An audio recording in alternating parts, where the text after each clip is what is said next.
Hello, everyone, and welcome back to Season 5 of 2025 here at oNiD Community Racing. We're back for our usual iRacing installment this season with the Super Formula Lights, and we're into the second half of the season now. Round 4 here in Montreal at the circuit Gilles Villeneuve. Wonderful track we don't get to see too often in oNiD. It is great to be here. It'll make for some fantastic racing, I'm sure. Plenty of slipstreaming opportunities, especially down the back straight and start-finish straight. Should create some interesting racing for tonight. Joining me, as always, it is the wonderful Aidan Hard directing us along. How are you doing this evening, Aidan? Wonderfully, thank you very much indeed, and a Canadian bonjour to Circuit Gilles Villeneuve. 15 drivers with us this evening, and numbers not looking too great, but should provide some fantastic racing. Qualifying is underway as we speak, and as always, split qualifying for the two different splits of drivers. We have 20 minutes in total. However, it is currently Bottleson on the first of the flying laps of all the drivers here this evening. Goes pretty neatly through the middle sector now he's going into, and it'll be the first to set a representative lap time in that very funky coloured Formula Lights car, as he got one more chicane, one more hairpin, another chicane to go before he sets the representative lap time. We're looking at a dry race this evening as well. No forecast rain for this evening. A late evening as well. 5 p.m. sim racing, sim time. So we will be seeing some cooler temperatures. Drivers able to push, maybe struggle for a bit more of that all important tyre heat. Down the back straight goes Runar now. It's just relaxing with the right foot firmly, foot to the floor until we slam on the brakes once more for the final chicane. Into, avoids the Board of Champions. Doesn't actually use, actually does use a fair amount of curb. Will now come to the line. And it's going to be a 1:31 for the first flying lap. However, Pfeiffer's goes immediately quicker. Simo not too far behind either, as times will start to tumble as the drivers find their way around this grid. Yes, drivers, as we've seen with all qualifying sessions, building the confidence, building the tyre temperature, most importantly. Circuit Gilles Villeneuve, it's sort of this hybrid circuit between permanent and street circuit. You do have some runoff, more akin to that of a permanent circuit. It is here all day around, but it's normally a park for locals to utilise, so it does have some close barriers that give it that sort of street circuit sensation. Jared Page coming up to the line now to complete their first flying lap. That'll be a 1:37.7, certainly taking a bit of time to get up to speed. I'm sure they will find a bit of confidence. Can see using all of the track and curb on the exit of turn 2, now making their way into the turn 3 and 4 chicane over the curb, not to take too much. Careful of the wall, nearly getting into the wall there on the exit. Through turn 5 should be easy, flat out in these cars. Get over to the right hand side again, braking heavy for turns 6 and 7. Quite long corners. Want to try and get a good exit, but bouncing over the curbs. It sells the car. I'm trying to put down the power. The rear tires not having it, and then we'll have a little nibble of the wall to try and get the car turned around. Battleson puts himself back at the timing sheets as their first driver to complete their second lap. Is Charlie Morgan, big mistake under braking into the hairpin, and they'll have to start from scratch for this qualifying session. But Mike Pfeiffer's now saying to the top of the times, 1:30.188, nearly sub 1:30. It'll be interesting to see if any of our AM drivers are able to get a sub 90-second lap time. We go to Mike Pfeiffer's now. You can see not using too much of the curbs through this chicane, as we've seen how much they can unsettle the car with Jared Page there, and Pfeiffer's opting not to utilise them. Now down to turns 8 and 9. Under the bridge, quite a bump there in the braking zone. That's runner Battleson, who's had an incident on their next push lap. And so once again, like Charlie Morgan, they'll have to be starting from scratch, building the tyre temperature and trying to build the confidence once again after the mistake. Out then of the hairpin for Mike Pfeiffer's very important traction zone with how long this back straight is, all the way down to the final chicane full throttle, looking into the distance, trying to see your braking board for the hairpin. The braking board's quite small, and so can be difficult to read. And then into chicane. How brave is Piper's going to be? Carrying tremendous amount of speed. It looked like that car was going to spin round with how much speed he was carrying. How on edge he was through the chicane. Has it made for a good lap time? It's a 1:29.788. That's the benchmark for not just the AMP drivers, but the pro drivers to beat. And Pfeiffer's feeling that was a pretty good lap is going to return to the pits. Here's Craig Tiltson, a little too ambitious on the throttle of the hairpin and spin themselves around in just clipping the wall as they try and get the car turned back around. We'll get away with it, but it is going to be an abandoned lap, that is for sure. However, we'll get straight back onto a lap actually and get going once more. Yes, so carries on. We'll have time for 2 laps if they're quick, but time's starting to run out for the AM drivers. Betolfson, who we've seen spin not too long ago, well, we've just seen the aftermath of it out of turn 9, is going on for another push lap. This is the first push lap of this stint, and you can tell by how much the car is slithering and sliding its way out of turn 2. The tyres not up to temperature yet, not providing the grip that Betolfson wants, and it's going to need to take a bit of time here just to continue to build that tyre temperature, build some confidence, and hopefully she'll be able to will be relying on the next lap. The next lap they do will be their final lap.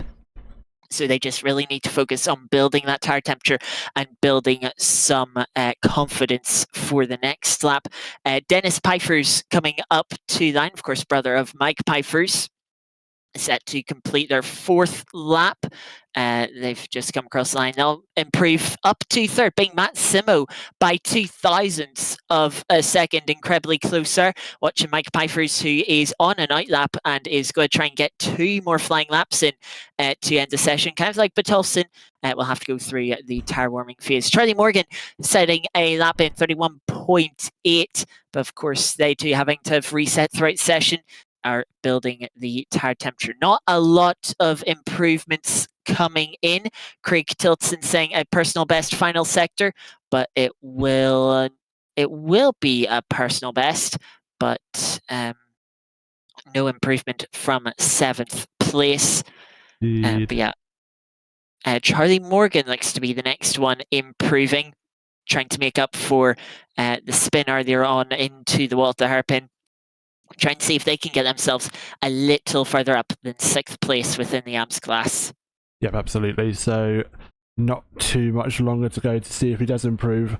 Noel Pride, thank you very much for the follow. Welcome, and I hope you enjoyed tonight's stream. iRacing here at Circuit Gilles Villeneuve for round 4 of the Super oNiD Formula Superlight Championship. I said that right, didn't I? Superlight Championship, Superlight Formula, open wheel cars. There we go. That'll do. I'm stuttering over my words tonight.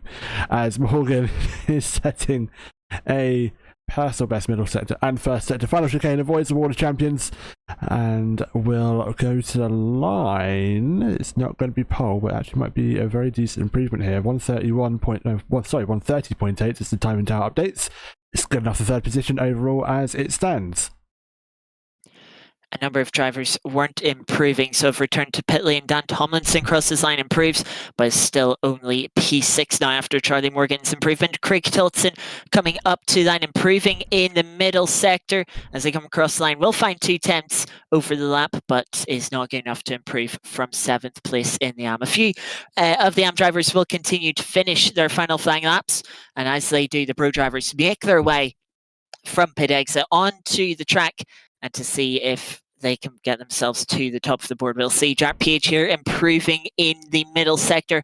I don't think has got a time in since their first valid lap that we've seen on the cool tires. They cross line and can see big jump improvement as they gain some confidence, but still lacking a little bit, 4.6 seconds off the top of the timesheets. Dennis Pfeiffer's will be the last car to set a flying lap. They're not on a great lap. They lost 4/10 in the middle sector, and so even with a personal best in the middle sector, they're going to pull in and practice the pit entry. Hopefully, they won't need to do so in the race, but better.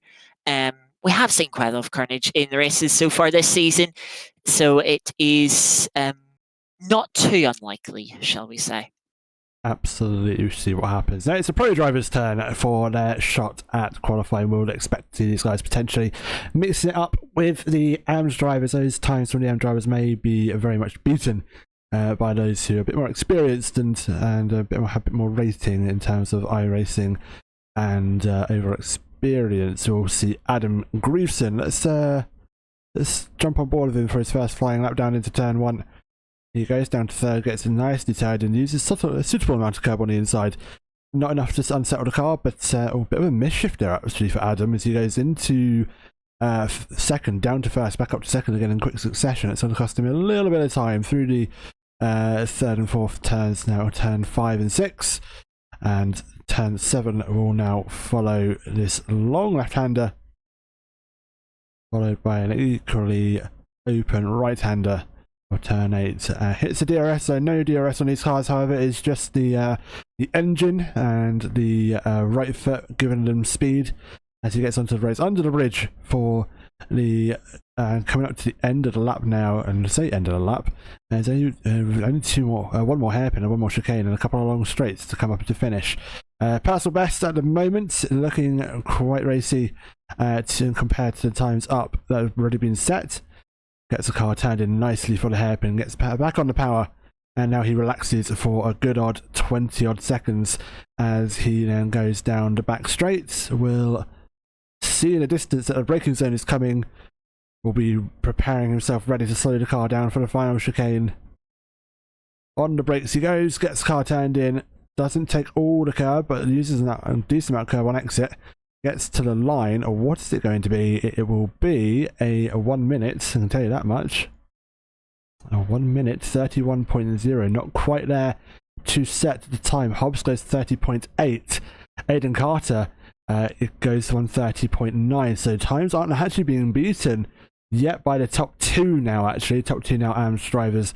30.5 for Monroe. Bottleson and Piper still holding on as it stands. Salzburg sets a time good enough for 11th. Philip Staples will be next to come across the line, and he will be going through the final chicane as we speak over the curves. The suspension working to absorb the bump there as you see it compress and extend. Comes to the line, does Philip. What will it be? A 1 minute 33 dead. Good enough for 30. The only other car not yet set a lap, Sarah Dove, who is on a lap and going to set a time very, very soon. Luca Monroe, however, P3, purple first sector. Stephen Hobbs, purple middle sector. The times are now starting to tumble that first lap. No tyres weren't quite there. Maybe not enough heat, not enough grip. But drivers now certainly are finding the time out on the circuit. You could see how much more Grieveson was pushing when we were watching the first half of their second lap here, just being much more aggressive on the curbs, pushing the limits to the walls a little bit more, pushing through the chicane. There was Hobbs using all of the curbs, nearly sliding into the wall, but the car with its tyres now up to temperature, gripping up. Grieveson does improve up to third. Hobbs will then take P3. They're barely beating Monroe. It's Ian Carter next, then Monroe. Neither of them are able to beat Mike Pfeiffer's just yet. They will still have more attempts, of course, but Mike Pfeiffer's survives another lap. Jonas next cross line will slot themselves P8 at 1.2 seconds off the top of the timesheets. And then it will be Philip Staples. But you can see Adam Grieveson and Stephen Hobbs not improving in the first sector. Aidan Carter, though, going purple as they try and take pole position. Staples now across the line. Where will they jump up to? Only 12th. They're taking a little bit longer to build the confidence in the car through the high-speed chicanes, which require absolute precision through the curbs and the barriers. Grieveson now improving in the middle sector. Stephen Hobbs, fastest of all in the middle sector. Aidan Carter only a personal best. This could go any way when the drivers get to the end of the lap. Just one more chicane that is absolutely vital to lap time. How brave do you be on the brakes? How much speed do you carry through the chicane?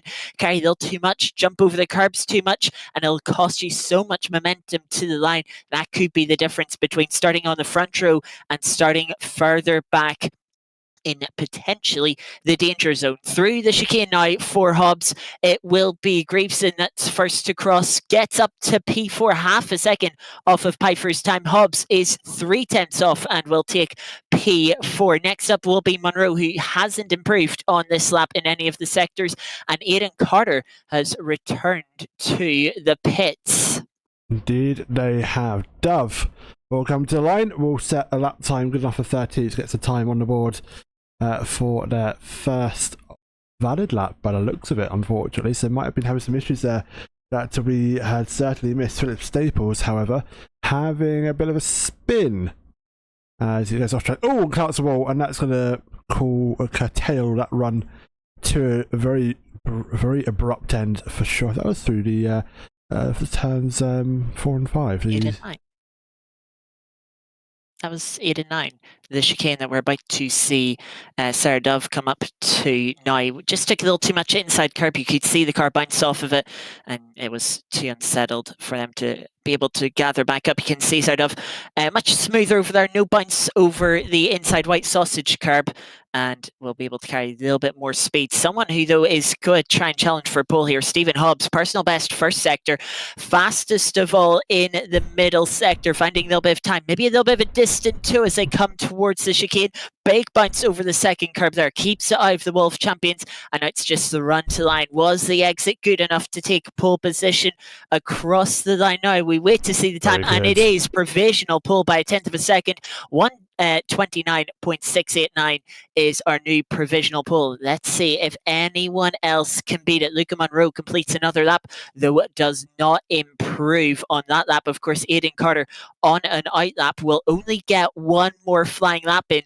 It's doubtful whether the tyres will be in the temperature window to let Aidan Carter make an improvement. Sarah Dove improves and will get themselves into the top 5, just over half a second off the top of the timesheets as we watch Luca Monroe not improving in the first sector, though it's not been a great start to the lap.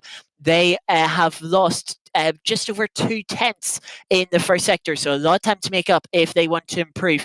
Jonas, who's currently sitting down in P9, will be next driver to cross the line. They're currently on 2 personal best sectors and will be looking to jump up from 9th position where they sit currently into the final chicane then for what will be their final qualifying lap. Remember, the session immediately ends when the clock hits 20 minutes. No finishing the final flying laps for the drivers. So this will be it across the line now for Jonas, and it's too much time lost in the final sector.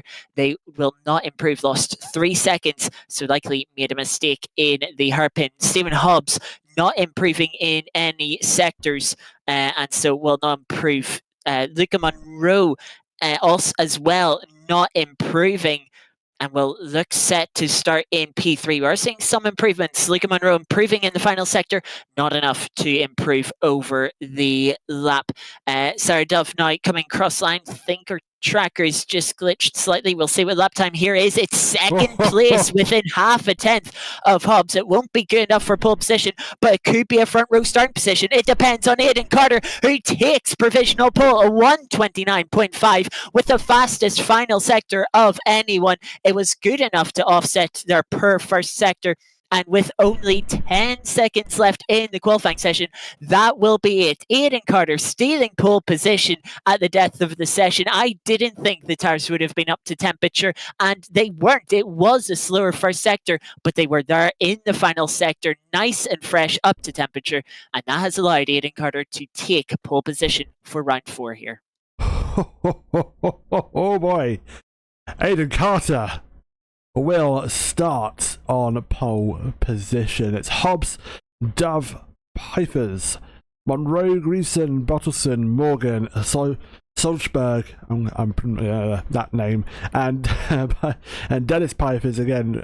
Mike Pfeiffers, his brother's been in 4th, so another note there, two brothers racing, not side by side, but maybe we'll be coming together and racing with each other later on in the race.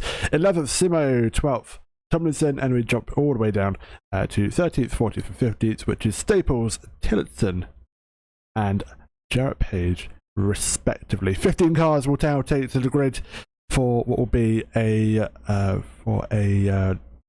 race of a certain length, which I definitely should remember. 30 minutes. 30 minutes.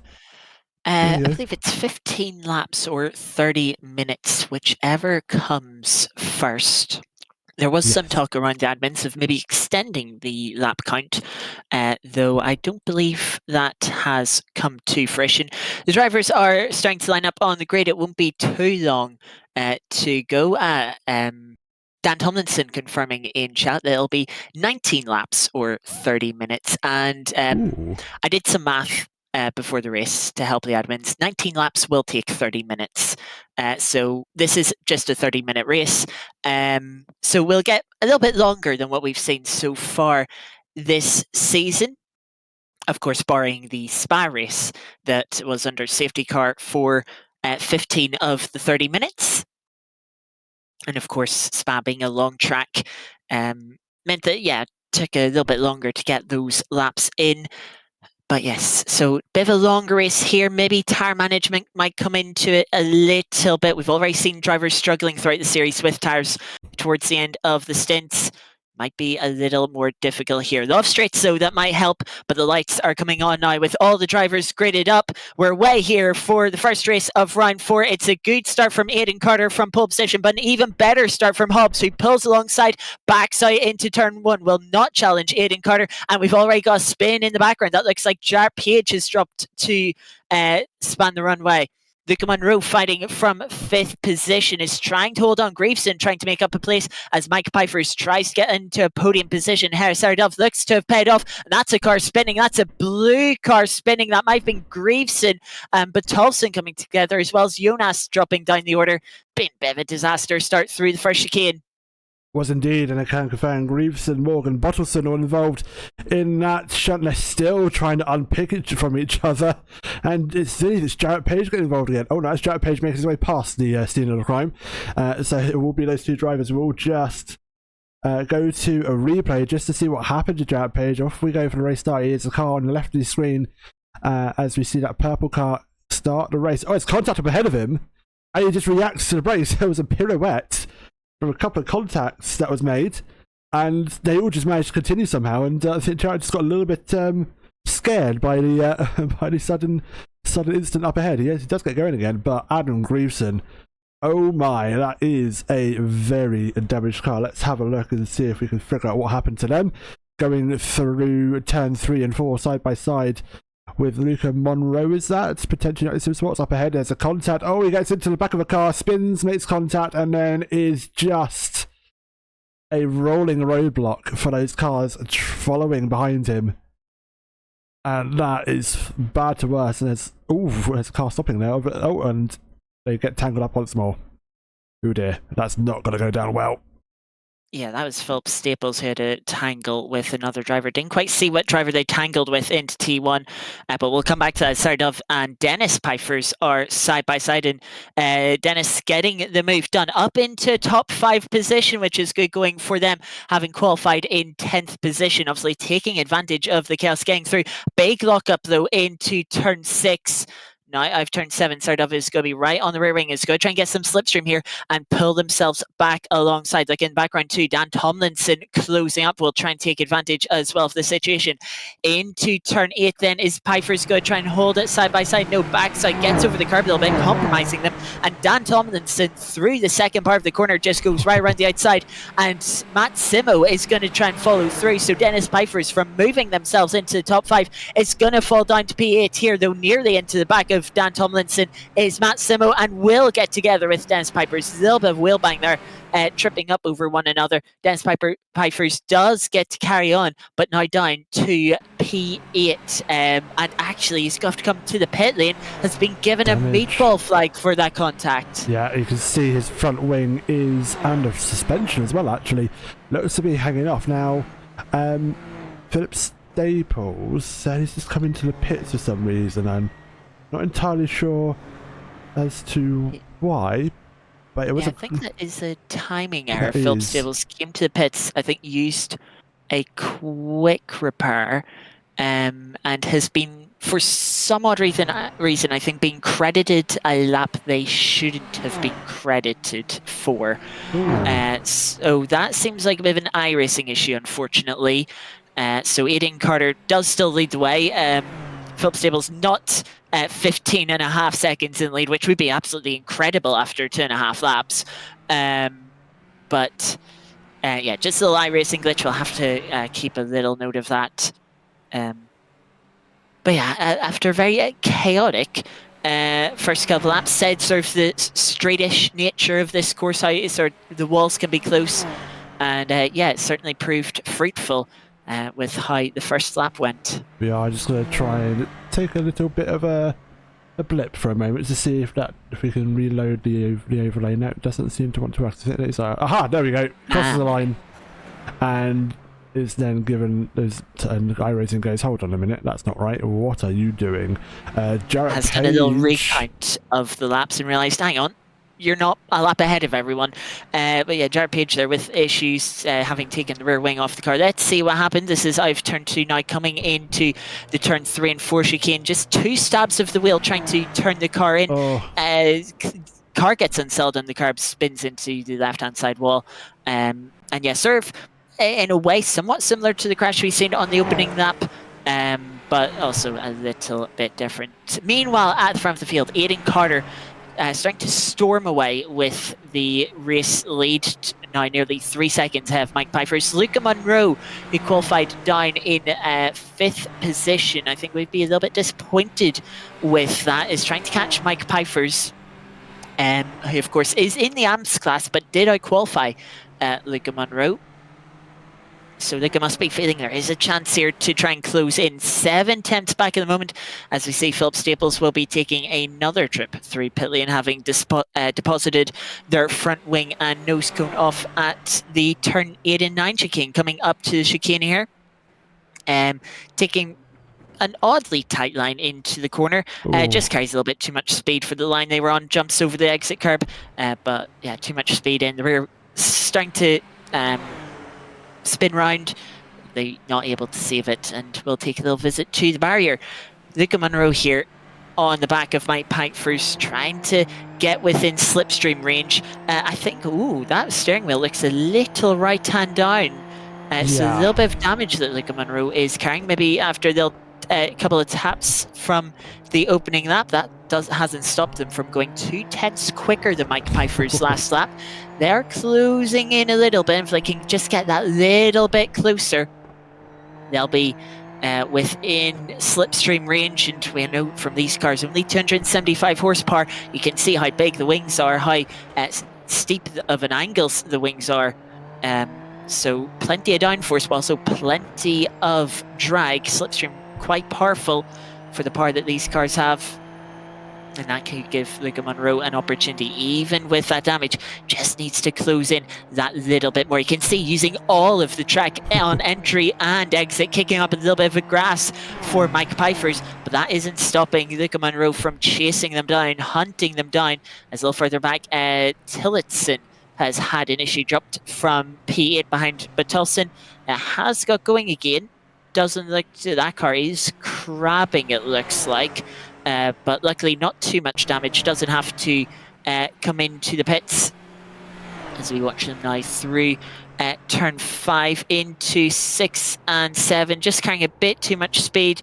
Goes for a spin around and well, luckily avoids the walls and will get going again. So I think any damage that they have will be from earlier on in the race. But yeah, I think I've seen the steering wheel sort of a bit lopsided as they were starting to drive down straight. Definitely damage on that. Let's see if we can get the steering looks okay. Maybe just getting a bit shaken by the spin they had, and I can see they're immediately pushing again, so I think just a little bit of a blip for now, as Jarrett Page has had another issue, sadly. We jumped to him, he's getting going again, but showing as off track. Let's see what's happened here with Jarrett, and again going down 10 to 10.8, that is, isn't it? And we've seen drivers get it wrong here, and it was a carbon copy, apart from not the damage part that Philip Staple showed us, but again that corner catching out a couple of drivers this evening. Yeah, just a little wide of the apex, trying to carry a little too much speed, and the rear of the car was not having it. I've just noticed Aiden Carter last lap around a 1:30.7. That's about a second slower than their fastest lap, and Mike Pfeiffer's set personal best, which, by the way, only 1,000th of a second slower than Aiden Carter's fastest lap. So a little bit of convergence, but Monroe is closing in this time on Mike Pfeiffer's. We'll see the times as they come across the line. 1:30.5 for Aiden Carter, so they're certainly losing a little bit of pace. 30.2 for Pfeiffer's, a little bit slower, half second slower than the last lap. And fastest lap of the race for Luca Monroe, getting 5.5 tenths on Pfeiffer's, and you can see is well and truly within slipstream range. Now you have to say slipstream helping them to the fastest lap. Can it help them to a second place? Is there a chance at victory with how Aiden Carter's pace seems to just be dropping off? Has Aiden Carter pushed a little too hard in the opening laps of the race? Are the tyres starting to struggle a little bit? Sort of seems like there was a bit of tyre wear in qualifying. You know, Aiden Carter went back to the pits in the middle part of the race and was able to, middle part of qualifying, I should say, and was still able to improve even with only one flying lap, not even having a second prep lap, which has seemed oh so valuable to all the other drivers. Big slide there from Mike Pfeiffer as they try and bring the bar down out of the hairpin. Can see a lap car, that's Jared Page, giving off a little bit of slipstream to our leaders as they're letting them through towards the chicane. Now you can see Monroe closing with the slipstream. They'll not be close enough for a move through the chicane, but if they can get a good exit, there might be an opportunity into T1. Specialist Mike Pfeiffer's compromised a little bit by Jared Page on the exit, but the entry was not good enough for Monroe. Lost a little bit of time there as they come across the line. Ian Carter picking the pace back up into the 29s. The gaps spread out just ever so slightly. A little further back, Stephen Hobbs singing two personal bests back to back, unfortunately finding themselves in a little bit of no man's land. But this top three battle could get interesting if Monroe and Pfeiffer's don't fight their way out of it and let Aiden Carter run away at the front. Indeed, that slipstream would have helped Pfeiffer's down the back straight. Jarrett Page gave it a bit of a free pass to try and defend off Monroe there. That would have given him some form of ability to fight off Monroe's slipstream. However, that's not going to happen this time around. If Pfeiffer's now not really got a car ahead of him, apart from the race leader who's now 2.1 seconds ahead, he's going to get a very faint slipstream. But if Monroe can get a good run out this hairpin, you would imagine that he would be challenging into the final chicane to try and make a move for that P2 position. Pfeiffer puts the power down, isn't as squirrely as he once was last lap around, doesn't have that vital slower car ahead of him to get dart in the toe to try and pull away. He's now going to have to start weaving a little bit. You better be careful. Don't weave too much, otherwise that will raise the eyebrows of the stewards. However, Luca Monroe, as suspected, down the inside, gets the car started, but gets a poor run on exit. Can Pfeiffer's get back at him into turn one? Tucks back into the slipstream. Gap is closing. Darts to the outside line into turn one. Outside line will become the inside if you can hang it there. Cannot make the move work. Monroe takes second for now. Pfeiffer's still there, but however, I think that attack will now be somewhat muted as Monroe gets a good drive out of turn two. Pfeiffer's will now have to follow through the first two sectors, which can be a little bit difficult. We'll have to face the dirtier, especially through corners like the left and right hander here, but luckily they're not too high speed. The dirty air shouldn't be too bad, but of course the top speed down the back straight will give plenty of slipstream opportunity like Monroe just utilised. Can Pfeiffer's use it to regain second place? It will pretty much put an end to their challenge for the lead, but are you going to give second place up at the sort of slight chance of the lead, or are you going to give it everything you can to take second? Into the hairpin now. Monroe's lost a couple of car lengths, and that could just be enough for Monroe to hold on to second place. down the back straight now. Pfeiffer's will see that DRS board, will be wishing he had it, as he's just a little further back than Monroe was. And it will not be close enough. We need a really good chicane, both entry and exit, compared to Monroe, to try and take a place into turn 1. Is pushing, the car slid towards the wall there, nearly kissing it, but just not quite good enough. And as he comes up to T1, I think he's going to realise that the fight for P2 might be over, as Monroe now sets their sights to see if they can push and challenge Aidan Carter, even with the move, making the move into the chicane a couple of laps ago now, was a 10th quicker than Aidan Carter last lap. Fight here for P5. Dan Tomlinson making a move on Stephen Hobbs. We'll get to the inside of turn 1 and we'll get the move done. I'm just saying, Stephen Hobbs has had a moment, has dropped about 9 seconds on this lap. We're going to see what happened here into the chicane. Big use of that second sausage curb, and sends the car spinning round into the wall of champions. Looks like it didn't hit the wall too hard, so hopefully it doesn't have too much damage, but that did drop them down to let Dan Tomlinson close up and make that pass. A fight for second and third. Pfeiffer's and Monroe fighting away once more, as Mike Pfeiffer's passed, and then Monroe got back past once more, but Monroe's got a slow down. Something's happened there we just unfortunately missed. We will go back to a replay once this battle concludes, as Monroe's still got a slowdown. Yeah, I think he's trying to clear it here into the chicane, which he now does. Because if you clear at the start of the straight, you've lost that momentum all the way down the straight. If you clear at the end, well, you've only lost it until the braking zone, a few extra meters. This is Pfeiffer's trying to make the move around the outside. I want to say something has happened before that at the previous chicane for Monroe to have got the slowdown, and for Pfeiffer's to have been as close. Pfeiffer's was trying to drop off the back of Monroe, but a mistake obviously has been made. We'll wind the camera back to it, since iRacing hasn't given us the start of this clip, and we want to look to Monroe here into chicane. A little bit of a wobble on the brakes, just carrying too much speed in, and cuts the second part of it. Tries to give the time up on the chicane exit there, and you can see how much Monroe's close in, but iRacing deemed it not enough time given up, and so out of the hairpin and down towards the chicane, Monroe had to slow down and give up even more time, and it has dropped him a second back from Pfeiffer's. All that work we've seen Monroe do not too long ago to close up and make the move, he has to do again. Issue here for Matt Simo, who is trying to make a move on Bertolfsson. Yep, not going to work there, as we'll see what happened. Bertolfsson behind. I think actually Monroe, it was just an instant all on his own for Monroe. I'm sorry, I'm getting mixed up. My driver's Matt Simmer, should I say, making a mistake all on his own. It was unforced.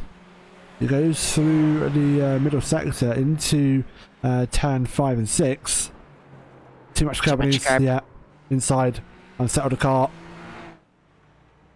I mean, we've seen in the qualifying session how Jared Page got unsettled by just using the first part of the curb, the red and white race part, then but Simo there put the wheels on the inside of that part, so you can see just that little bit more aggressive use of the curb, and was certainly bidden for it. Charlie Morgan having an issue dropping place to Graveson. Of course, both those drivers had issues on lap 1, dropping them towards the back of the field. Unfortunately, it has not been the end of issues for Charlie Morgan, coming into hairpin where they crashed in qualifying. Of course, they've not crashed on the entry, but a little bit of curb I think is seen there on the apex. It just started to unsettle the car, and as they picked up the throttle, the car was not going to have any of it. Flick spins the car around very neatly, I must say so, but those rear tires will not be thanking Charlie Morgan for the abuse they have just gone through. Nope. Bonus points for style, however, it's not going to mean much in the sense of this championship fight, as Monroe closing again, trying to regain the ground he lost from that slowdown coming through turn 8, will get within 0.3 of a second come to braking zone for the final chicane, but not near enough to make another move, but looks to be closing. 29.8 for the leader. Gap is almost now 4 seconds. It's 29.7 for Luca, 30.1 for Pifers. So times are battling backwards and forwards, and Monroe looking like the quicker driver at the moment, despite the slowdown that he inadvertently picked up after making a move on Pifers a few laps ago. It is closing in, has done it once before, surely can do it once again. Closing up, certainly within slipstream range, just needs to not make any mistakes, not fall back, and will surely be able to make a move. Needs also a good exit from the hairpin, of course, into the chicane where Monroe made the mistake that cost them second place, and they have a much better run. I think a little mistake there from Pifers, and Monroe already has to run to the hairpin. Defending the inside of the hairpin is Pifers, the guy closing it in the braking zone. Monroe a little bit earlier on the brakes, slots back into line, but a big slide trying to put the bar down. Pifers asking everything they can of those rear tires, will move to the left-hand side, trying to break the slipstream, but it's of not much use. Monroe already with momentum, actually doesn't, has to go back for a little bit of slipstream, but is too close to really take advantage. Is looking to the inside, but realizes not far enough on the inside for the braking zone for the chicane. Backs out and will wait for a safer opportunity to retake second place. Indeed, and Jarrett Page with a black flag. However, the fight between Tillotson and Salzburg was fighting away, but apparently that would comes to a none as soon as we jump to it. However, P6 and P5, Hobbs, and oh, that's a massive spin for Tomlinson! On the inside, coming to the final chicane, just locked the rear brakes, and when you lock the rear brakes, that's pulling the handbrake effectively, and sure shown it. Will get a slowdown for good measure in their recovery attempt. That drops them now fighting for P5 coming into the corner. Will drop them down to P7 now as Bertolson takes advantage. Just like the race. There's nothing more to it. It's just car didn't like what he was doing and decided, you know what, I'm going to throw you off at the final chicane. You're going to have to go on the grass, turn the car into a lawnmower, and also wreck your spine whilst you're at it. Yeah, the driver would not be happy throwing the car over the curb in such a manner, but yeah, just on the inside, I mean, you see the line, the threading of the needle that the drivers take when they're by themselves. Side by side is so difficult through that chicane. I think Dan maybe trying to back out just a little bit too late, pressing the brake harder, and then realizing, hang on, you're not meant to press it too hard. And yeah, that is the outcome. Meanwhile, we'll come back to this fight for P2. We should have 5 laps to go, I believe, here, as they head through turns 1 and 2. Monroe again close enough, has closed in a little bit after that sort of per run through the chicane. Can he size the move up this time? You can see both cars sliding through the 3 and 4 chicane, flat out through turn 5, even in the dirty air, then heavy braking for turn 6. Slightly different lines, so turning in a little bit earlier for Monroe. Pifers choosing to take a later apex for the left-hander of turn 6. Out of turn 7 now on the back straight to turns 8 and 9. Can see they just sort of shorten the track by the curves to the right-hand side. Through the chicane, both fairly even there.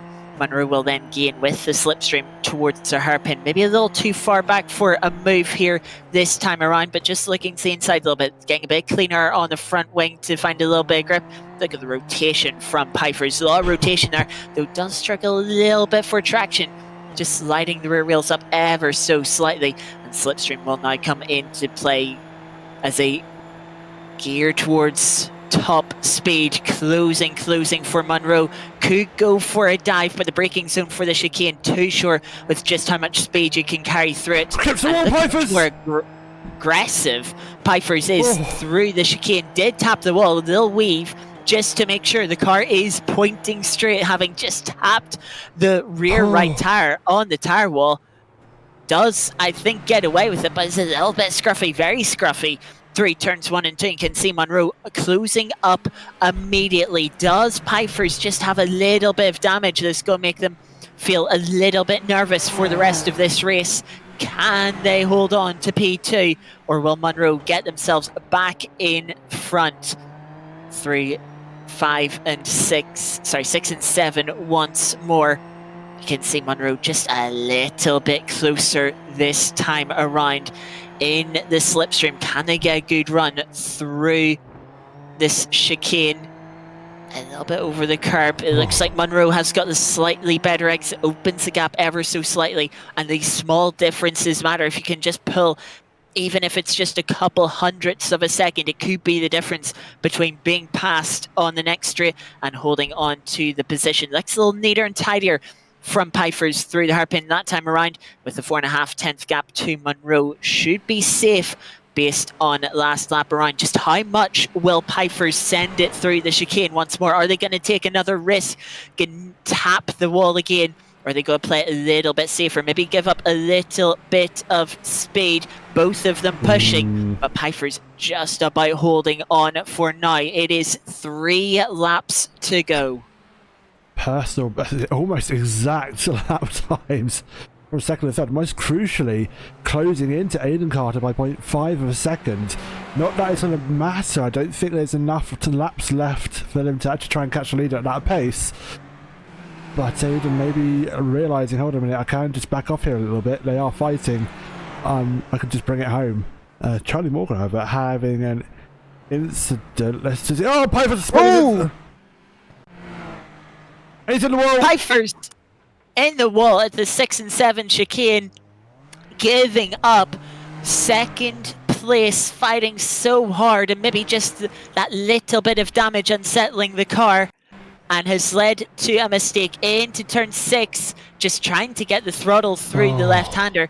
The rear tires not having the... We've seen how much Pfeiffer's has abused those rear tires coming out of the hairpin, how much they've just sort of had a little bit of a slide, and it has cost them, and cost them dearly. They might be in third place at the moment, but you can see the meatball flag on the timing tower. They will have to take a trip through pit lane. Sarah Dove is right there, is closing, and probably with the damage, we'd be able to take third place regardless of the meatball flag for Pfeiffer's. Pfeiffer's crabbing. But the trip through pit lane is gonna cost Pfeiffer's. Luckily for them, it's a 22 second gap to Stephen Hobbs in 5th place. 28 seconds to Runar Battulson. So Pfeiffer's might not lose too much. He will have a quick repair to make the pit stop as short as possible. And of course, with Montreal, the pit entry skips that final chicane. The pit exit skips turn 1 and puts you out directly at turn 2, so you don't lose too much time. So let's see, there's the quick repair, gets to pit exit, and yeah, we'll hold on to P4. Many other tracks, Pfeiffer's would have lost position as we see Hobbs come into turn 1 and 2. Unfortunately for them, Pfeiffer's is already on up to turn 3. Yeah, many other tracks, Pfeiffer's would have lost another place there. Luckily for them, they'll be able to hold on to 4th place after that mistake at turn 6. Lucky. You can see when he was turning in. I think it was turning into the left. The car does start to crab, so it's obviously suspension damage around the rear when he clipped the wall with the right to rear tyre. Unfortunately, the meatball flag having to abide to that to come to the pits and take a stop for damage. Thankfully, not having used his quick repair, could use it at the latter part of the race, essentially to stop in his pit box and have the car instantly repaired. He was able to get going once more. Could have been far worse, but as you go into the last lap of the race, it could have been so much more better for Pfeiffer's. He'll look to get back onto the race 2 with a top 10 reverse grid. Your race leader here, all being well, as long as they can keep it on circuit for one more lap without any mistakes, and retains first position, will start in 10th. 10th position will start in first. Anything in between, flip it on its head, and you'll have your starting grid for the top 10 for race 2. We go racing again for another 30 minutes, all 19 laps. This time round we will be hitting that 19 lap requirement prior to the 30 minutes, but we have to do it all over again. Of course, Aiden maybe just taking it safely for part of this race. Had the lead, opened up a few seconds of a gap, probably could have opened up more of a gap. It's now coming up to 5 seconds. But imagine seeing the gap they opened up and thinking back to Fuji, where they were leading comfortably, were set to win the race, and they spun it out of the final corner. Heavy impact with the wall, and I'm not too sure they finished that race. They certainly dropped all the way towards the bottom of the field. They wanted to make sure they didn't repeat that mistake, especially at a track that is so easy to make a mistake at through all the high-speed chicanes. We've seen various mistakes already in this first race, and I'm sure we will see more in the second race. But for now, it's Aiden Carter that will come through the final chicane past the Wall of Champions and will take the first race victory here at Circuit Jailsville now for round 4 of our Super Formula Light season. Luca Monroe will take second. Aiden Carter, while he's out, takes fastest lap of the race, 129.6. Monroe coming there with 29.8, not too far off from the fastest lap, but will take second nonetheless. Sarah Dove qualifies third, finishes third. Good performance from men, but Mike Pfeiffer's, what could have been as tyre smoke as Mike Pfeiffer goes through the final chicane. Not entirely sure who that was having a bit of a moment. Looks like that was potentially Pipers and Morgan coming to the line. Might be Morgan actually, because they've got a meatball flag. Fourth for Pipers. Hobbs fifth. Bottleson will take sixth. There's still a battle actually between Simo and Dan Tomlinson going down into the final chicane. Simo's in the slipstream, looks to have an inside run.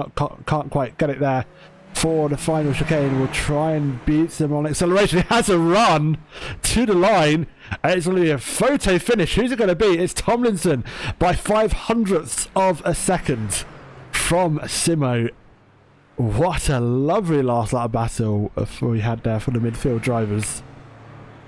Yes, Simo really pushing to try and catch Dan Tomlinson. Was 1 second quicker, not just that last lap, but the penultimate lap as well, just show how much they were pushing. Tilton, penultimate driver across line, and start page will come across now. Just missing out on the top 10, and reverse grid pole has Tillotson. Well, B. Greaveson that starts on pole position after a disaster on the opening lap of this race. A great chance of redemption in the second race coming right up. Absolutely, and what a race we just had, and folks, we're going to do it over again. It's going to be brilliant, as all the cars will now go to a warm-up, but we will just have a look at those race results very, very quickly. Heat 1 results is Aiden Carter to Monroe, to Dove to Pfeiffer's, to Hobbs, Bottleson, Tomlinson, Simo, Schwarzberg, Greaveson, Tillotson, Pfeiffer's, Morgan, Page, Staples. Sadly, Staples having too much damage to repair. Didn't classify as a race finisher, but will still be on the standings as plus 16 laps. Hopefully see them back for the second race and get everyone racing once more. We are now in a warm-up for these guys. It's a bit of, I think it's about 5 minutes, haven't we? We've got to try and find things to talk about. So we will just hang fire for now. Did we have an agreement with the admins that one of them would jump in and then have a natter with us in the comms booth? They haven't followed through, have they? No, I don't think so. They've still a 10-minute warm-up. We're already minute 3. But yes, Philip Staples not finishing that race, mentioning they had no force feedback at the start of that race, hence why they haven't completed. Hopefully issues are sorted and they can get back going for race 2. But yeah, hardware issues always annoying. Luca Monroe in chat saying that they got damage from Adam Graveson's spin on lap 1, and they were but despite damage, we're catching up to Aiden slightly. Not hugely, but enough to think they had a chance. Yeah, I mean, if it wasn't for that mistake at the second chicane, if you want to call it second chicane, there's too many chicanes around this track. It's hard to count them all. But the turns 8 and 9 chicane, was that mistake just running a little bit deep and having to cut the second apex? Maybe could have been. At the end of that race, though, as said on the final lap, Aiden Carter took the fastest lap of the race by less than half a tenth of a second. It was very close, but that fastest lap, obviously not too important for the race itself, but for the championship, it is an extra 2 points that swings away from Monroe and towards Aiden Carter. So that will certainly help them try and make up for the per round they had at Fuji, of course, where, as I mentioned, they put it into the wall. There is a drop round in the series as well. Unfortunately, we don't have updated standings, not to show on stream or even for us to read out. But hopefully we'll get an update on them next week. But yeah, it has been an interesting first race. Quite a bit of carnage. It'll be interesting to see how the reverse grid affects everything. We've always seen more carnage in the second race, and I think we had enough carnage in the first race. So who knows what will happen in this race coming up? Yeah, absolutely. Especially that top 10 reverse grid, we'll see the faster drivers starting a bit further down the order, and they'll eventually make their way back through the grid, I'm sure. But it gives the drivers in the midfield a chance to fight it out and see if they can hold off the leaders, and for how long they can retain that race lead. We should see what happens. It's a bit of a competition kind of reverse grid here for those who have finished higher up, and will change things up for sure. We still await the warm-up to finish, and we will go down to that second race. It's been a pleasure to bring that first race, and we're going to do it over again. Just very quickly in the meantime, not everything is iRacing on oNiD. We do have other wonderful races this week and throughout the rest of the season. We are week 4 of the 6-week season here on oNiD, so things are starting to wrap up a little bit for our championship. So do watch this space. The announcement, I'm sure, will follow in the very near future for next season as we dive into the latter part of the year, especially with it coming up nearer Christmas as well. Things, I'm sure, will continue to entertain, and we will, as always, continue racing here on oNiD. Tonight, as we said, iRacing, but on Sunday night, just to give you a quick brief overview of the season leagues that we have here on iRacing, oNiD Community Racing, should I say? Not just iRacing. We have LMU as well on a Sunday.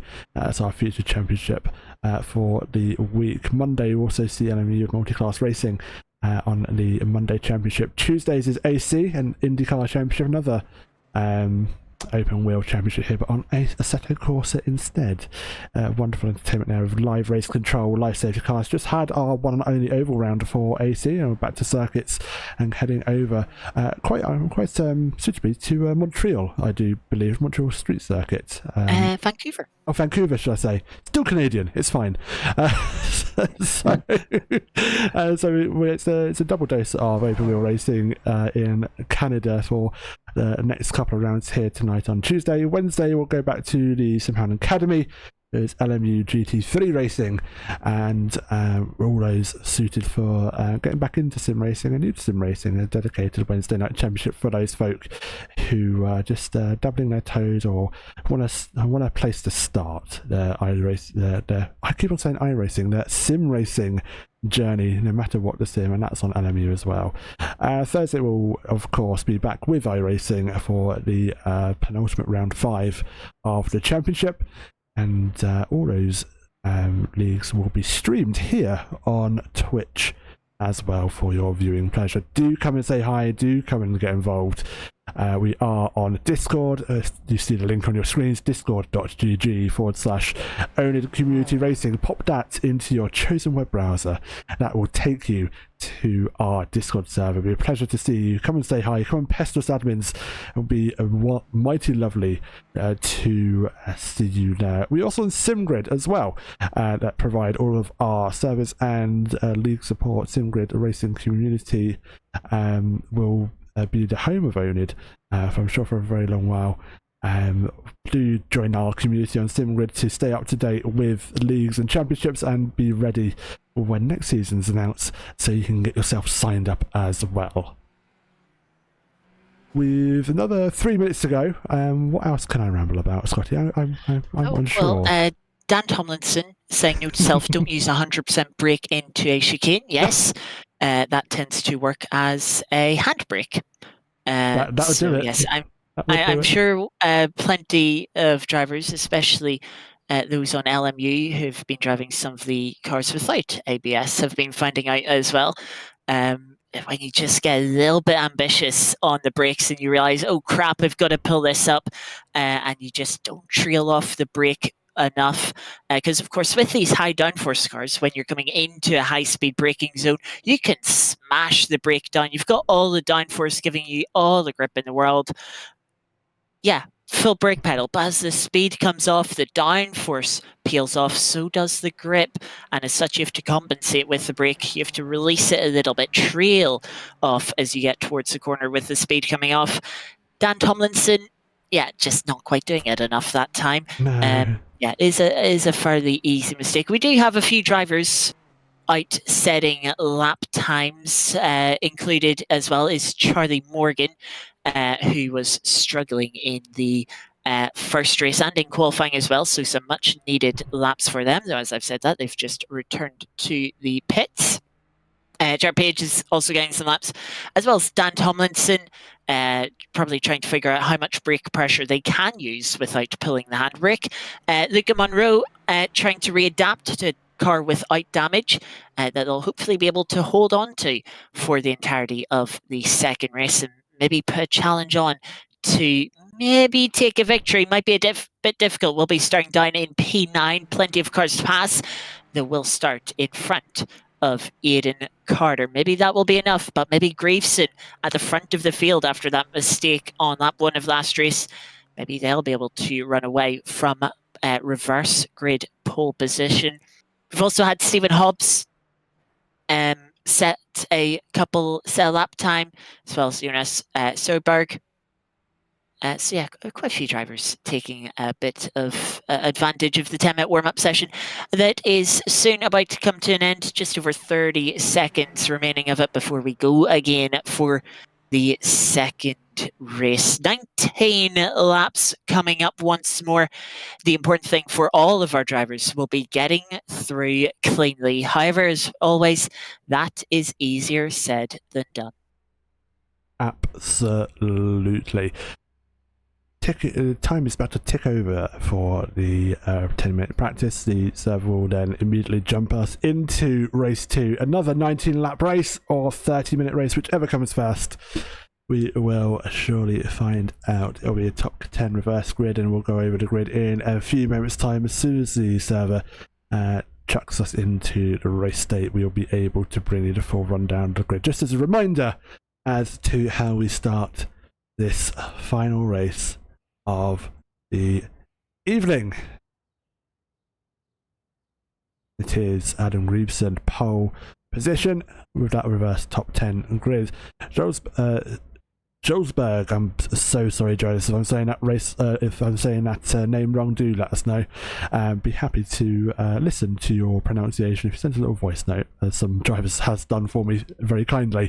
Greveson, Stolzberg, Simo, Tomlinson, Bottleson, Hobbs, Piper's Dove, Monroe, Carter, your reverse top 10 grid for this final race this evening. And then it is, as it finished in race 1, Tillotson, Pipers, Morgan, Page, Staples will be your final grid positions for the race, as we are going to go straight to the grid actually, because everyone is good to go. Lights are coming on then for the second time this evening. Can everyone get through cleanly?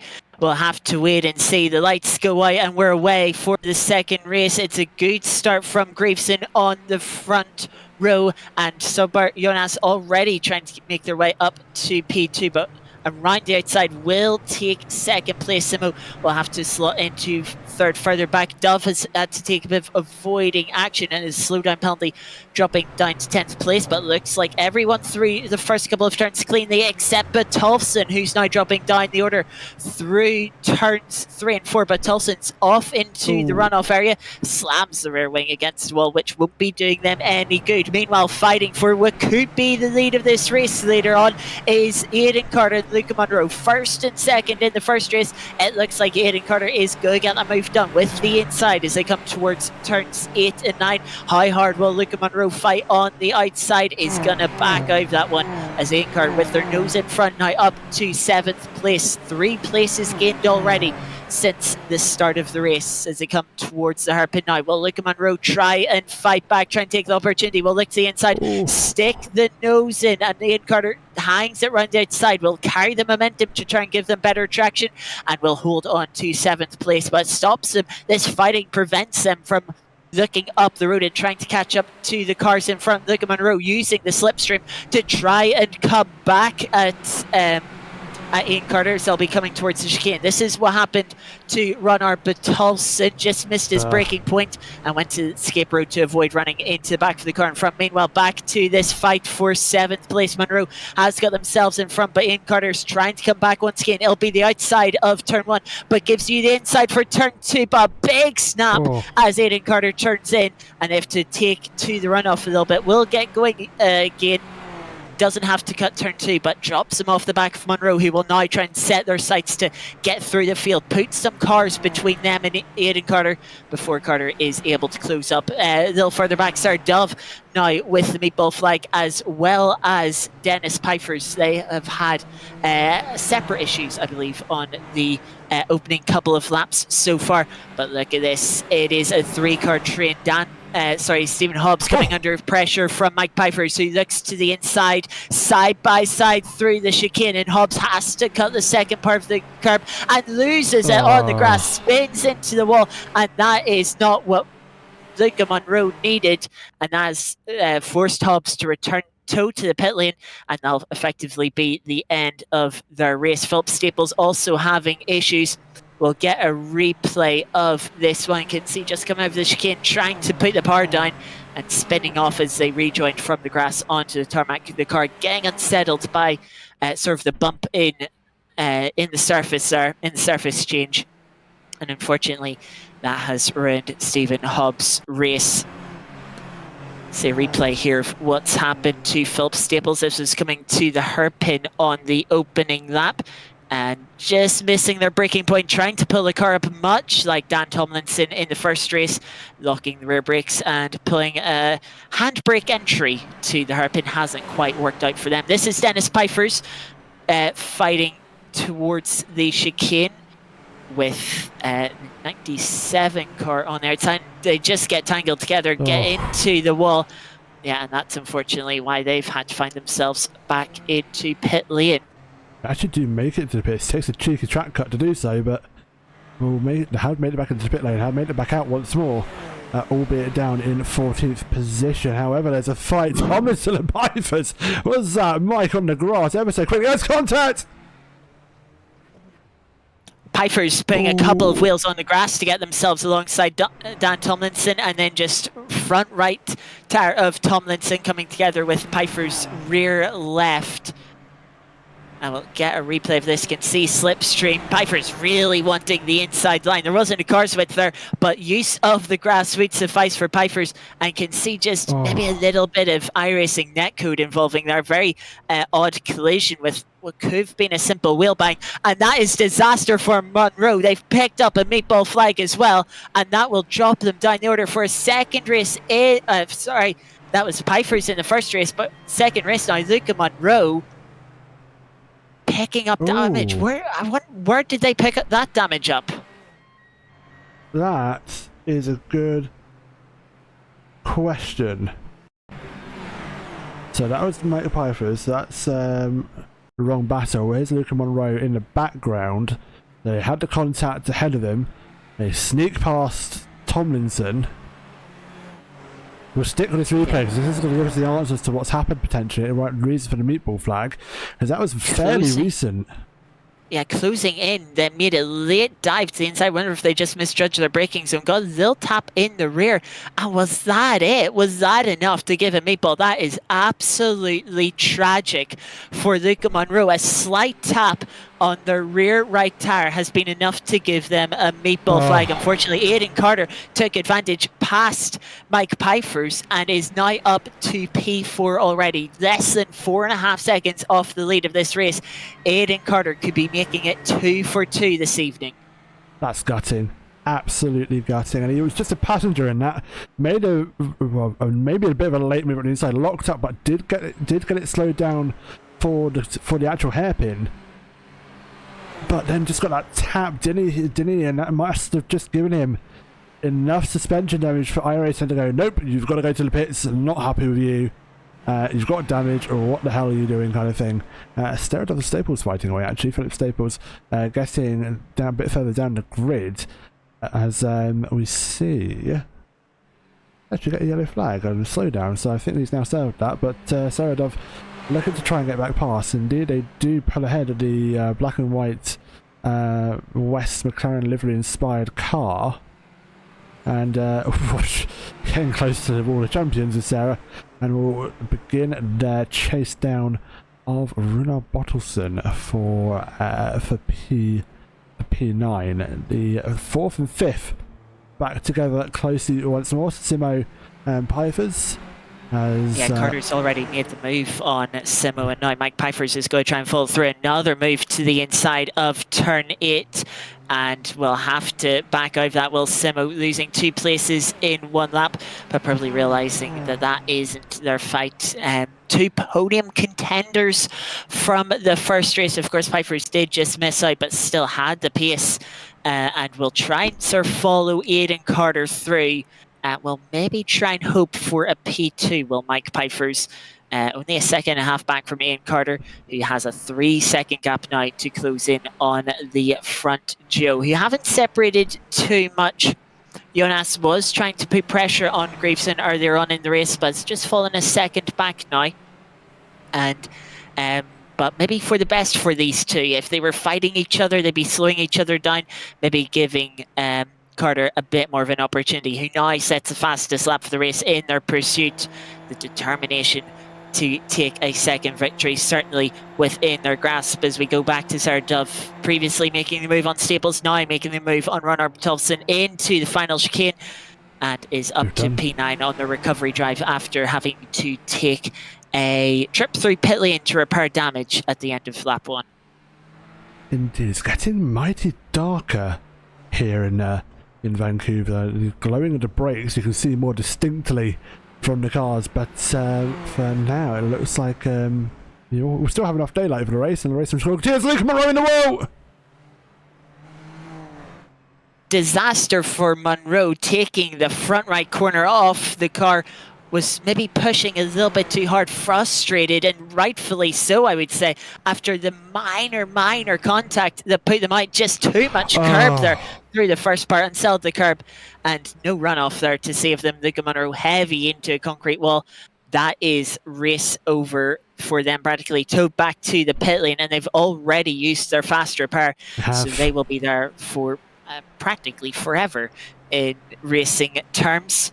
But we head back up to the front. Jonas still matching Graveson's time. Well, we'll see exactly, as Philip Staples has found the wall once again. You see the left rear jacked up. It's suspension damage. Was that the final turn? No, it wasn't. It was a chicane. Ignore me. Turn 8 and 9. I wonder if it's the same again. A little too much speed into the first part, losing the rear and finding the right-hand side wall. It absolutely is. A bit of grass on the outside as well. It's not going to help his scores. The car already gone at that point, really. Nothing he could do. No. But yeah, turns 8 and 9 catch another victim.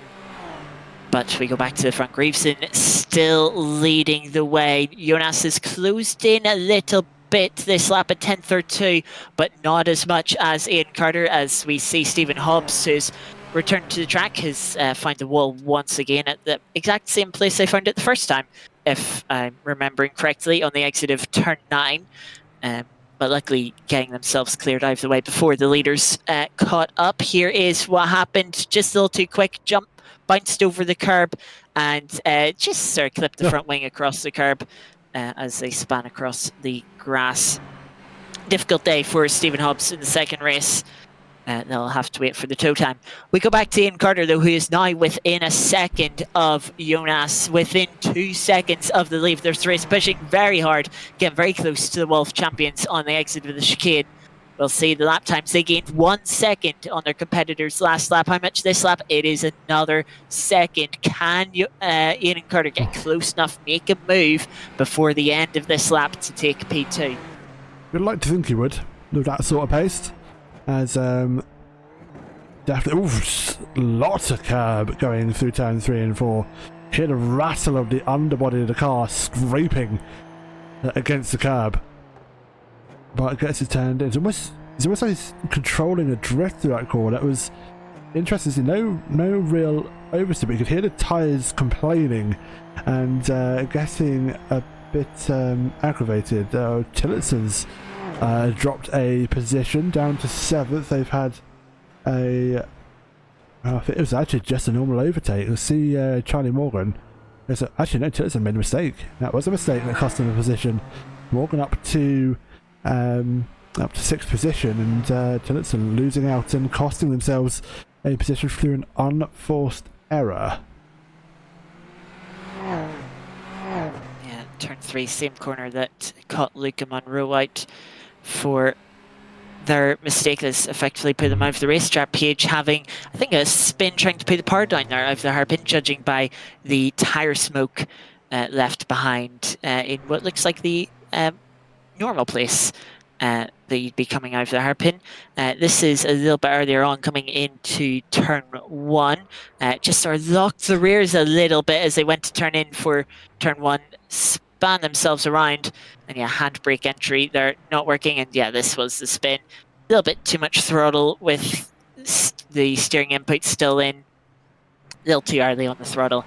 Page went for a little donut. Meanwhile, a little further in front, Aidan Carter has now closed into Jonas. Wasn't quite able to close in enough last lap. Had a bit of a slow lap. Was actually slower than Jonas last lap. But Jonas has been a bit slower this lap. Has dropped 1.5 seconds off the lead.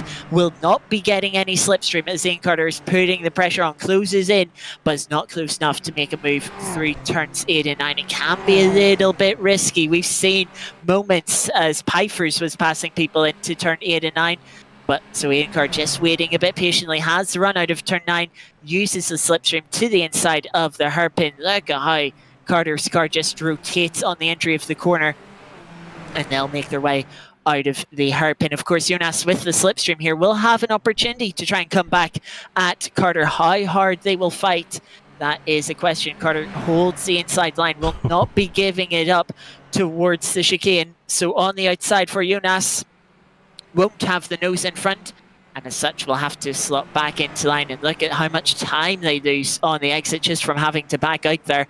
They're now 2.5 seconds off the lead. And last lap they were 1.4 seconds slower than Graveson's. That's just how much time they lost fighting. Aidan Carter only a fraction slower than Graveson. You have to imagine with free air, it will only take them another couple of laps to close in, as we're round about the halfway point of our second race for the evening. Yep.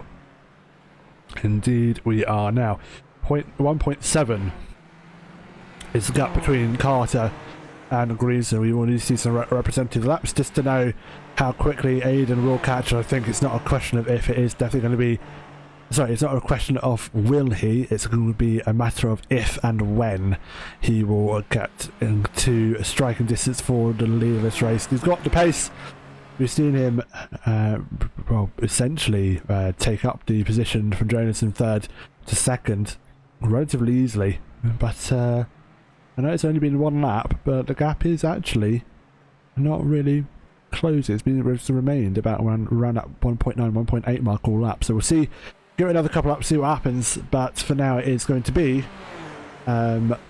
Greason to lead them away into the final chicane for the end of lap 10. It's Carter, Solzberg, Pfeiffer's, Simo, Morgan, Tillotson, Dove, Bottleson, Tomlinson, your top 10, with Pfeiffer's, Hobbs, Page, your top 13. Unfortunately, Philip Staples still in the pits, repairing damage, and Monroe has been given. The car is non-repairable, no amount of fixing in the pit lane will be able to see him return to the track. That is his evening done and dusted. So Carter last lap only 4/10 quicker than Graveson, who set a personal best lap, maybe just starting to push a little bit harder, sees the threats getting closer in their rear view mirror, as just trying to eke a little bit of the gap. Ooh. As Tillotson has had an issue dropping down the order. This at turns 1 and 2. They'll get back onto the track with a slowdown to add insult to injury. And this is what happened. Taking the sort of qualifying line towards T1. Usually see people go towards the pit wall to open up that right-hand kink, but just loses the rear end. Maybe just ever so slightly too much speed through turn 1. And that would allow Sarah Dove up into P7. Next up for Dove's sort of comeback after their trip to repair damage through pit lane at the end of the first couple of laps is Charlie Morgan. 6 seconds up the road. They were only 3/10 quicker last lap around, so might not be able to close that gap in. But we'll certainly have to push hard if they want to. Another battle starting to form now is Mike Pfeiffer's closing up to the back of Jonas. They gained 8/10 last lap to put themselves within half a second now. If they can stay this close, the slipstream down the back straight, as we've seen a few times already this evening, could get them back into a podium place at the podium that they missed out on last race. Yep, absolutely. So we'll see what they can do. They're definitely closing the gap, and who is also closing the gap is Carter to Greaveson. And Greaveson's putting up a good fight.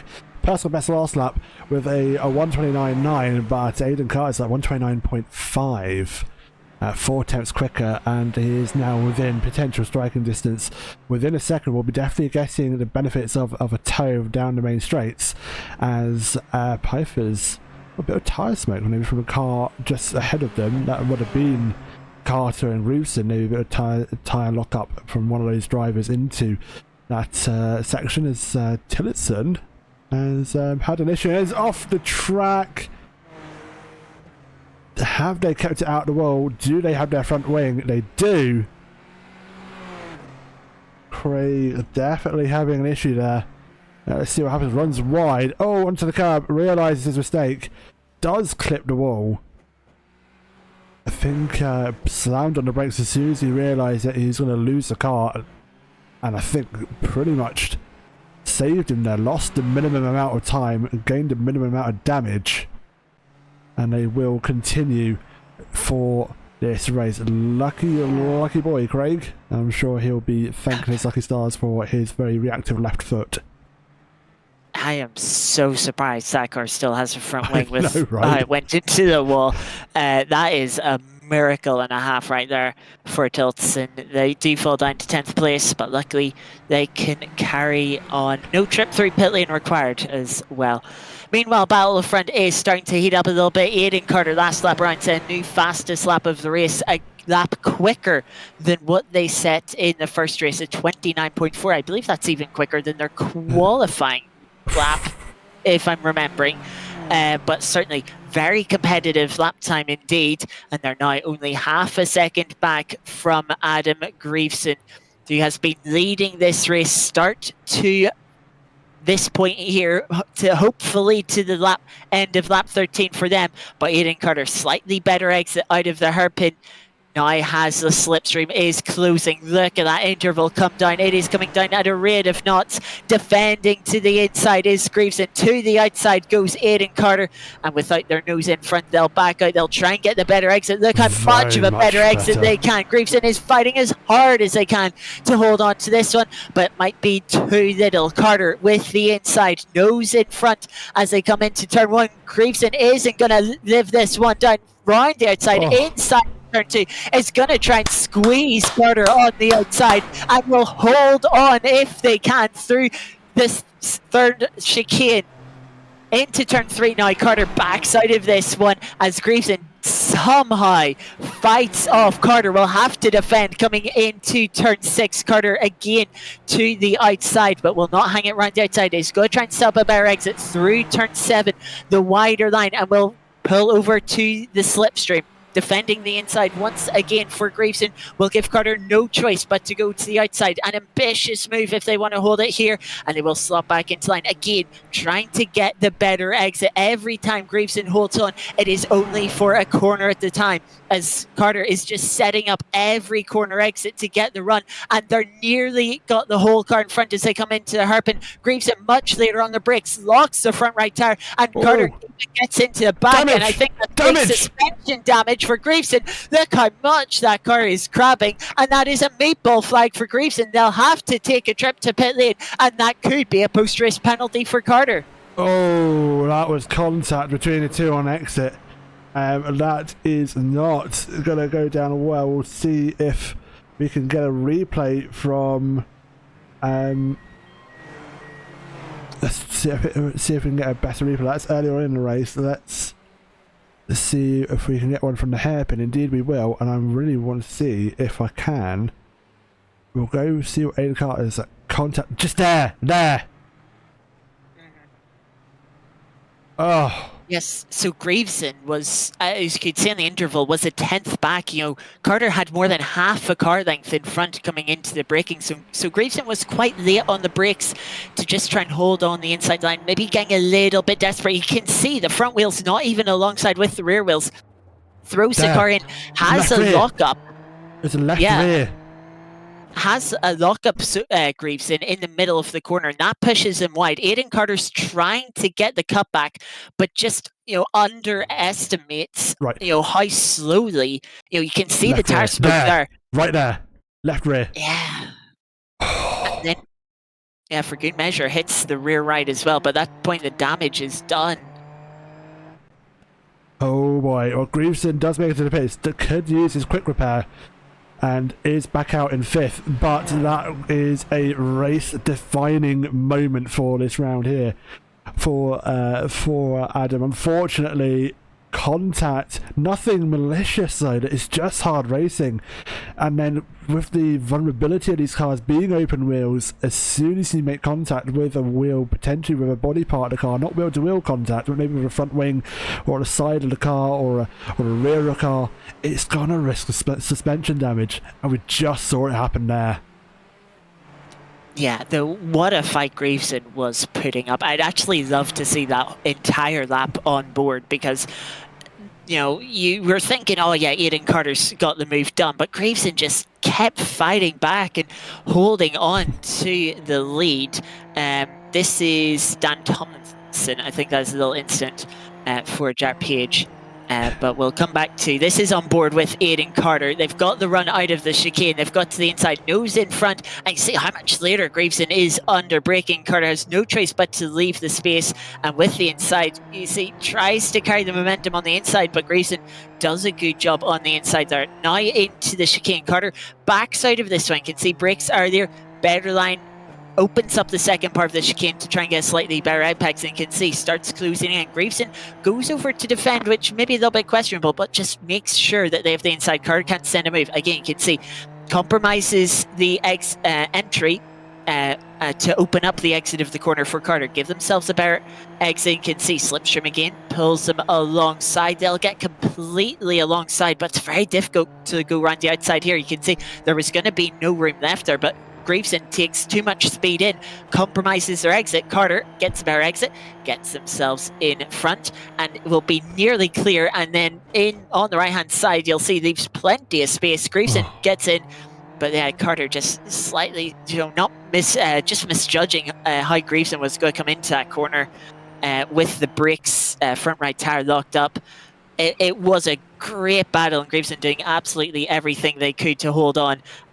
But with that faster part, they're now back on track, and with 3 laps to go, personal best lap to try and take one final place as they're catching up to Matt Simo. Yeah, it's going to be now best of the rest for Adam as he fights for that 4th position with Simo. 12 seconds behind the top 3 is Simo, and I would now imagine will be Adam's race over. P4 will be the best, unless something happens with the top 3. You never know. You never know. We've still got a couple laps to go.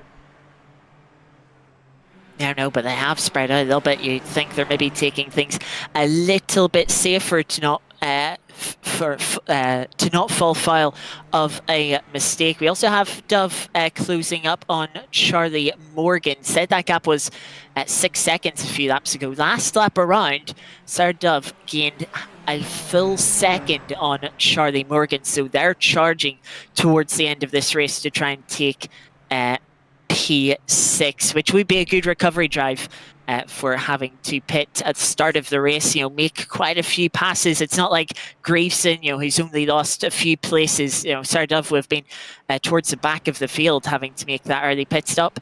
As you can see, Mike Pfeiffer's setting a new personal best as they're actually closing in on Aidan Carter there, but of course a little too far back. Wonder if they might have a go for fastest lap through the rest of this race. Look at how much both of these drivers pushing through that chicane, nearly hitting the wall for both of them, but they'll both just avoid it. Can also see in the background there the fight between Simo and Graveson, who is pushing hard. Who will get the move done first? That is the question. Turn 3 and 4 nearly into the wall there for Graveson. That would have been ever so close. Don't throw even more positions away. Graveson looking to the inside, but not close enough to make a move there. Just getting some cleaner onto the nose, putting the pressure on to Simo. They're coming up to the 8-9 chicane. This is where Graveson needs to make sure they get a good exit. Don't run the car in too quickly. Carry the speed through the middle of the corner, through the exit, as Batofson further back has made a mistake, but we'll just stick with this battle for now. Slipstream towards the hairpin. This is where Graveson is going to go for the move. Yeah. Late on the brakes. Oh, no, he's going to try and get a cutback, and it's contact again at the hairpin for Graveson as they get tangled together. The fight that we were watching, Dove and Morgan come through, and they'll take 4th and 5th, and Graveson... Another meatball flag will end this race, repairing their damage in pit lane. Disaster was leading the race from pole position for 13 laps until contact with Aidan Carter. Fighting for the lead brought them into the pits. This is quite the dive. Runs it in a little bit deep, tries to keep it tight on the apex, but also Simo trying to get a cutback there. Yeah, that hairpin has been a little bit awkward for the fights, and Graveson is going to ignore the meatball flag as there is only one more lap in the race. And he's got a 60. He's got a. Oh no, he's going to have to stop. He can't turn right. Yeah, not able to turn right, and that will essentially be a DNF for Graveson. The race ending in the pit lane. Sarah Dove, meanwhile, pushing to catch Charlie Morgan, picking up a slowdown as they do. Interesting. That might just pay to any last chance they had at taking now 4th place, taking advantage of that crash between Simo and Graveson. Batofson has been through pit lane just before starting this final lap, but into the chicane for the second time this race. They had to fight through the field this time, and they did so perfectly. Aidan Carter will come across line, maybe a potential penalty with the contact with Graveson, but they will be the first to cross the line with the fastest lap as well, so potential full points. Pfeiffer's will take a podium. Bit of redemption after missing out in the first race, and Jonas will take P3. Good result from them, having started P2. Charlie Morgan would fight off Sarah Dove, and with the other incident between Graveson and Simo, will take P4. Fight then between Batofson and Tillotson. Batofson getting back up into P8 after taking a pit stop at the end of the penultimate lap. Dove will sell for P5. Simo will fall to P6 after that incident, and Dan Tomlinson will then take P7 before Batofson will take P8. Tilton P9, and Dennis Pfeiffer's on for P10. Yeah, Tomlinson weaves across the line as he takes that 7th position. It'll be then Bottleson, Tillotson, and Pfeiffer's. Graveson in the pits, unfortunately, will stay in the pits until race end. Will classify as a DNF, but will just about stay in 11th position, I do believe. So checker flag is waving. It'll be Tillotson next to see the checker flag, then Pfeiffer's, who will come across the line for 10th position. Devastating result for Graveson 11th, but it'll be Hobbs, Page, Staples, Monroe for the end of this race. That's so gutting for Tiller. Greaveson's just unfortunately not got the good end of the stick this evening. We will go to the future race results. Let's get those up correctly. There we go. Aidan Carter takes the win from Pipers, Salzburgs, Morgan, Dove, Simo, Thomason, Bottom, Tillotson, Pipers. Greaveson does classify as 11th with 1 lap down. Hobbs 12th, Page 13th, Luca Monroe 14th, Philip Staples in 15th. I am absolutely gutted for Greaveson though. Sometimes when you're fighting aggressively, those are the sorts of incidents that can happen, and unfortunately Greaveson find themselves with the short end of the stick, not once but twice in that second race. Once fighting to hold on to the lead from Aidan Carter, the second time when trying to recover some of the damage done by the first incident. A difficult day for some here at the Circuit Gilles Villeneuve, but Aidan Carter potentially 2 for 2 wins. There's not many people. I don't think anyone else really made it out unscathed this race. And well, you could say neither did Aidan Carter with that incident.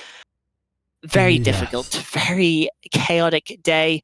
But we move on, as next week we will be heading to the wonderful short and high-speed circuit in the UK known as Thruxton. And well, as we're heading to England, well, typical English weather might be around. Who knows how much rain we will see next week, but it apparently is on the horizon.